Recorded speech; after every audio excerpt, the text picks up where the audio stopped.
அன்பு நண்பர்கள் அனைவருக்கும் வணக்கம். நான் உங்கள் ஆண்டாள் வாசன் துரைசாமி. ஒருத்தர் பார்த்தீங்கன்னா இடம் பார்த்திங்கன்னா சின்னதாக இருக்கும். எப்படின்னா இப்போ வடக்கு பக்கம் கிழமையில் பார்த்திங்கன்னா 21 அடி இருக்கும். அதே மாதிரி கிழமையில் பக்கம் தெற்கு பக்கம் 21 அடி இருக்கும்.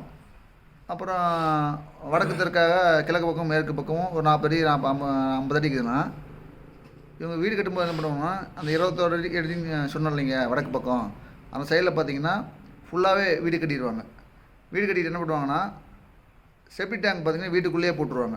அதாவது வடமேற்கில் ஒரு கான்செப்ட் இருக்குதுன்னு சொல்லலாம். அதாவது வடமேற்கில் வந்து செப்டி டேங்க் போகணும் ஒரு கான்செப்ட் இருக்கிறதுனால செப்டி டேங்க் வந்து வீட்டுக்குள்ளேயே போட்டுருவாங்க. போட்டுட்டு அதுக்கு மேலே பாத்ரூம் கட்டிடுவாங்க. அந்த மாதிரி அமைக்கலாம்னா நிச்சயமாக அமைக்கக்கூடாது. பாத்ரூம் வேணால் அமைக்கலாம், அதாவது வடமேற்கில். ஆனால் எக்காரணம் கொண்டு வீட்டுக்குள்ளே வந்து செப்டி டேங்க் வந்து அமைக்கக்கூடாது.